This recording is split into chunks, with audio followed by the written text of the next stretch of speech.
Good afternoon. My name is Joel Stenheim. I'm president of Norse Technologies, and this afternoon I'm going to make the pitch for 100% renewable portfolio standard by 2030.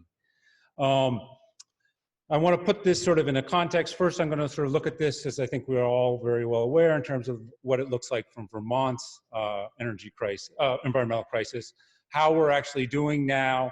And then I want to connect that to sort of like, why is it that we're actually falling behind, and how does that connect with specific sort of state policy? And then propose what the solution is, which is something I think that we're very familiar with in other contexts, which is buy local.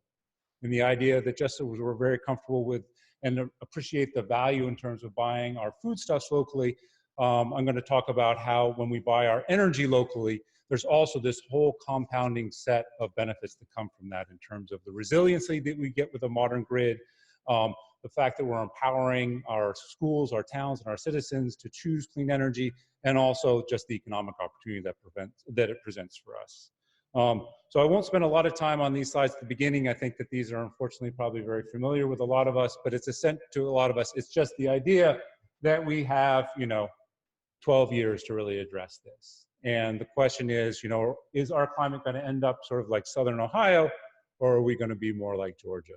And so whether we're aggressive or not is really what do we do now in the next dozen years? And we really have an opportunity as a state, even though we're small, to take an outsized role in terms of leading by adopting effective policies. I think this is something else that people are probably aware of, that despite the fact that we're sort of facing this climate, that we as a state have been moving in the wrong direction in terms of our emissions. And this is connected to what also going to be talked about next in terms of the Global Warming Solutions Act, and that we need to move from having goals to having commitments. And what I want to talk a little bit about is like, what does that actually look like when we get into what are those commitments? How do we actually change things? How do we move things? What is that going to mean? But this is also just sort of from our perspective, like how does this look now in terms of how we've been moving in the wrong direction? So just in the last year, we've seen a 25% decline in terms of the number of applications for solar systems. We work principally in terms of providing solar systems for schools and towns and municipalities and businesses, and that's an area in which there's been an outsized sort of impact. And I want to talk about the opportunity that exists if instead we actually move in the opposite direction.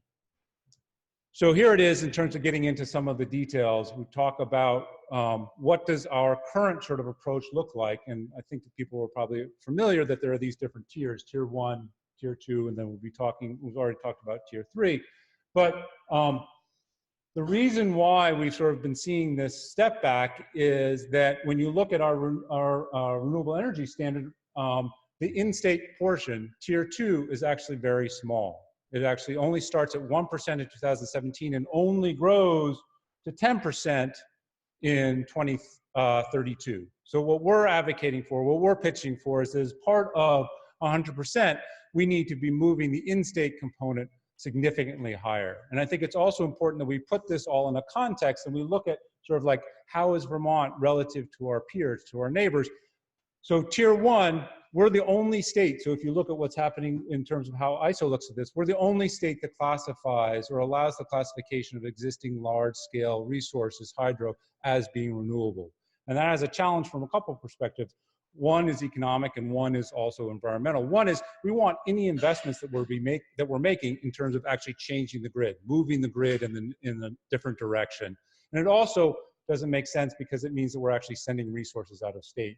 So again, our sort of proposal is that the solution is to buy more local in terms of our energy, and this can have an outsized impact. I think as people are becoming aware, it will improve the resiliency of the grid, it empowers Vermonters to be able to choose their own energy, and it also keeps dollars at home. And this is where I really want to kind of hammer home the point where all these pieces come together in terms of the challenges that we face, but the real opportunities that we have as well. So Vermont, as people may know, spends about $3 billion a year on energy. About 90% of that goes directly out of state because it's in the form of fuel. So about a third of it is heating, a third of it's transportation, and a third of it is electricity. But now with heat pumps and electric vehicles, we have a real opportunity to make significant inroads in terms of those sectors, and we can do it by actually providing power from in-state.